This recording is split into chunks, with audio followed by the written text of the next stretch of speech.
of May of 2022. What did I do those days from morning to night? So on Tuesday, I was here at my desk very early in the morning, working on usual array of emails and paperwork, and then went into the chapel, did mass, recording it for later broadcast. Had breakfast, talked with my administrative team for our early morning meeting, and then had our staff briefing as usual at 8:30. Had various work at my desk and meetings with staff and communications to the public via articles being prepared and documents being reviewed in regard to what's going on with the Supreme Court and so forth at my desk for a couple of hours. And then at 10:45 met with our executive manager.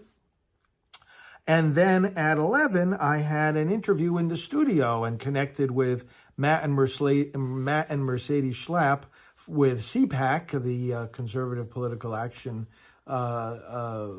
Conference, and we did a taping. We did a conversation there for their daily program.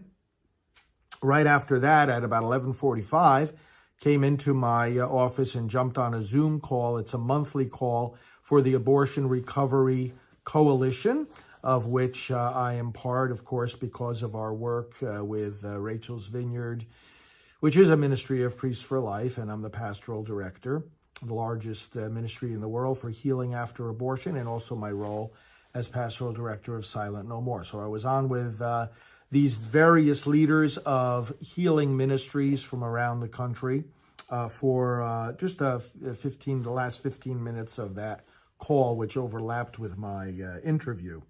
Then, right at the conclusion of that, at noon, I hooked up with some guests who were visiting. Deacon Tim Kennedy and his wife. We've known Deacon Tim from our days up in New York.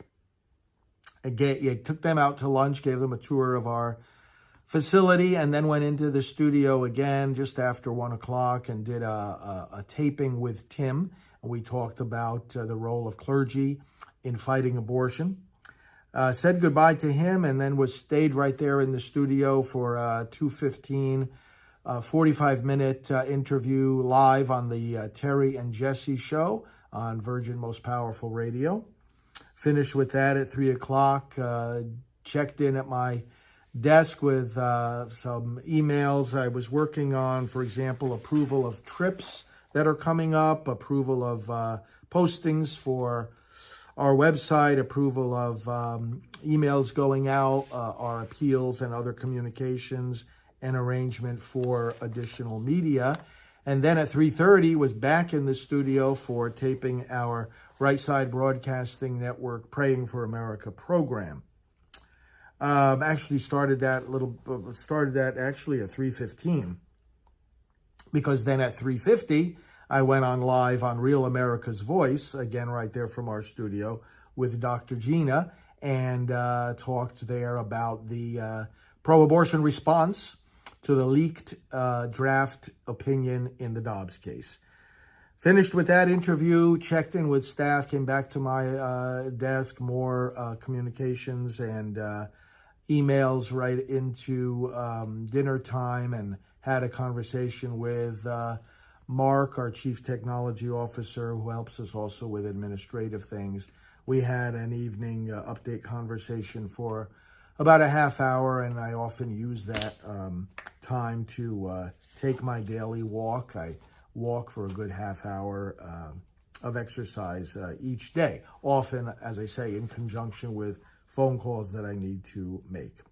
That was Tuesday the 10th. On Wednesday the 11th, again, I was here at my desk very early, taking care of emails again in regard to upcoming trips, upcoming media, approval of things that we send out. For example, I had to approve our monthly mini catalog, as we call it. It's a one-page flyer about the latest pro-life educational products that we are offering, and books and videos, brochures, and things like that. So after that work on my desk, I did the early mass, which I taped for later broadcast. Early meeting with our administrative staff and staff briefing at 8:30. Right at 9 o'clock, I had a live broadcast in the studio for about an hour about the Dobbs case. So I gave an instructional presentation on some aspects of that case. Came back to my desk for some work, and then at 11 o'clock had a meeting with our data team. Those are always very productive and important sessions. At 11:30, a meeting with one of our website associates. And then at noon, I went on to another podcast for about 35 or 40 minutes with Sheila and Jack Harper of a ministry called Save One. So we did that pro-life podcast right here from my desk. Had a quick lunch after that. And again, checked on my emails and communication with staff. 2 o'clock was back in the TV studio for another Praying for America program, which we taped. And then right at 2:30 had a meeting with our technology department and got relevant updates from them. Went into a 3:30 meeting with one of our website technical people. And then did work at my desk the rest of the afternoon, catching up with staff as they gave their end-of-day reports, and did some quiet work and phone calls right into the evening before and after dinner. So that was Wednesday, the 11th of May of 2022. So thanks for keeping up with these daily diary posts, and we will keep you informed of everything that we're doing